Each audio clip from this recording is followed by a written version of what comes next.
बिस्मिल्लाहिर्रहमानिर्रहीम। अस्सलामु अलैकुम वरहमतुल्लाहि वबरकातुहू। तमाम आलम इस्लाम को मेरा प्यार भरा सलाम।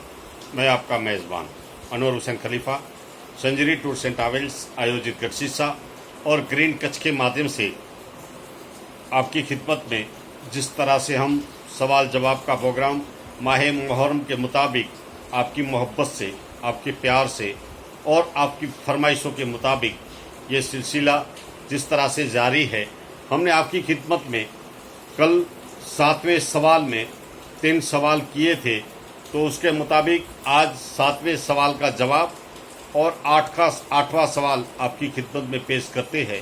हमने 7वें सवाल में 3 सवाल आपकी खिदमत में रखे थे। पहला सवाल हमारा वो था, अबू अली शाह कलंदर रहमतुल्लाह अलैह जो पानीपत की सरजमी पे आराम करते हैं, उनके खलीफे का नाम आपको बताना है। तो उनके खलीफे का नाम है मुबारक अली शाह कलंदर रहमतुल्लाह अलैह।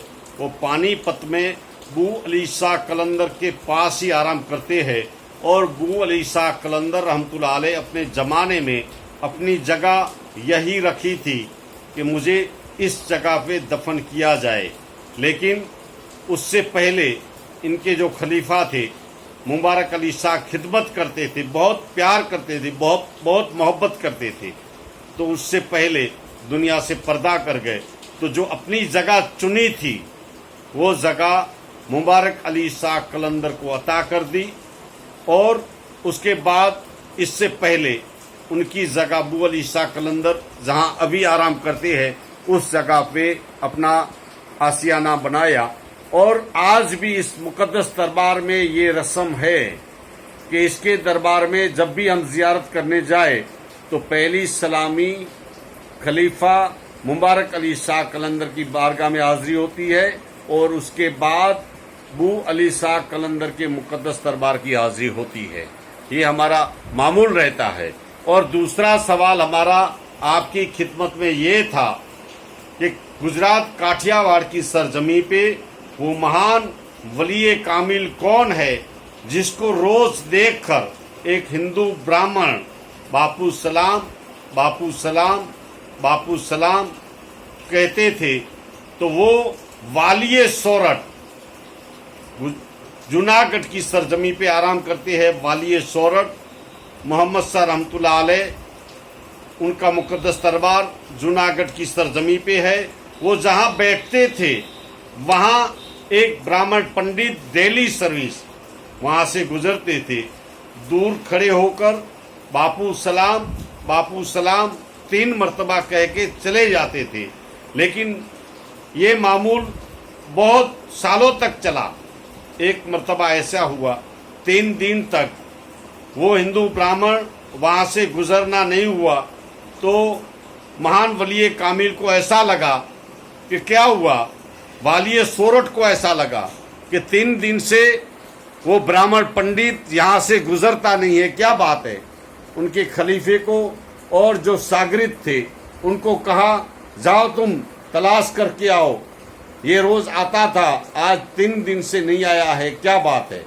जब उनके घर पे लोग जाते हैं तो वहाँ तलाश करते हैं तो उसकी तो मौत हो चुकी थी।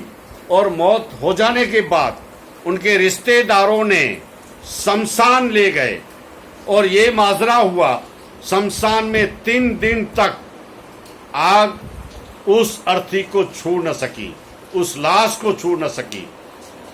सब रिश्तेदार थक चुके थे और वहां जब रिश्तेदार के पास उस महान वली कामिल के जो खलीफा थे वहां जाते हैं, देखते हैं तो मामला कुछ ऐसा था, आग लगाने वाले आग लगा रहे थे लेकिन आग उसे टच नहीं कर पा रही थी। तो वालिये सोरठ के जो खलीफा थे उन्होंने कहा, छोड़ दो, अब तुम्हारा काम नहीं है, ये हमारा काम है। उन लोगों को कहा तुम चले जाओ।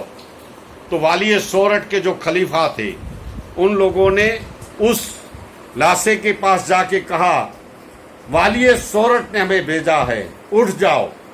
वो वहां से उठ जाता है और फिर उसको नई जिंदगी मिल जाती है। ये है वालिये सोरठ जूनागढ़ की सरजमी पे। हमारा ये दूसरा सवाल था। और तीसरा सवाल, कच्छ की सरजमी पे तबे ताबैन किसे कहा जाता है? तो कच्छ की सरजमी पे तबे ताबैन करो कासम पीर रहमतुल्लाह अलैह अमारा की सरजमी पे आराम करते हैं और वो तबे ताबैन है, नवासाए रसूल है। इस घराने से आका हुसैन के साहबजादे इमाम ज़ैनुल आबिदीन, इनके साहबजादे इमाम बाकर, इनके साहबजादे मोहम्मद बिन कासिम और मोहम्मद बिन कासिम के साहबजादे करो कासम पीर रहमतुल्लाह अलैह जिसे तबे ताबीन कहा जाता है और अमारा की सरजमी पे आराम करते हैं। और आज का हमारा 8वां सवाल, 8वें सवाल में हमने आपकी खिदमत में 3 सवाल रखे हैं। पहला सवाल, दिल्ली की सरजमी पे ख्वाजा नसरुद्दीन चिराग देहलवी रहमतुल्लाह अलैह के पीरो मुर्शिद का नाम आपको बताना है। दिल्ली की सरजमी पे ख्वाजा नसीरुद्दीन चिराग देहलवी रहमतुल्लाह अलैह के पीरो मुर्शिद का नाम क्या है? और दूसरा सवाल, मैदान करबला में आका हुसैन अपने मुँह मुबारक पर किस शहीद का लहू खून लगाते हैं? उसको आपका नाम बताना है। और तीसरा सवाल, कच्छ की सरजमी पे आज से तकरीबन 1300 साल पहले एक मस्जिद बनी है, वो मस्जिद किस गांव में बनी है? पुरानी मस्जिद, सबसे पहली मस्जिद कच्छ की सरजमी पे किस गांव में 1300 साल पहले वो मस्जिद उस गांव में आज भी मौजूद है, उस गांव का आपको नाम बताना है। ये सिलसिला हमारा माह मुहर्रम के मुताबिक आज 8वां सवाल है। इंशाअल्लाह 1-2 सवाल आपकी खिदमत में पेश करेंगे माह मुहर्रम के मुताबिक। ये सिलसिला आपके प्यार से, आपकी मोहब्बत से और जिस तरह से आपकी फरमाइशें रहती है उसके मुताबिक ये सिलसिला हम आपकी खिदमत में पेश करते हैं। और हमारा ये प्रोग्राम 2 दिन तक चलेगा। फिर ईद मिलादुन नबी के मौके पर इंशाल्लाह आपकी खिदमत में हम पेश करेंगे अजमेर शरीफ का टूर प्रोग्राम 9 तारीख को है। अगर किसी को चलना है तो जल्द से जल्द हमारा राब्ता करें। संजरी टूर्स एंड ट्रैवल्स आयोजित गढ़शीसा, अनवर हुसैन खलीफा, मोबाइल नंबर 9825577592।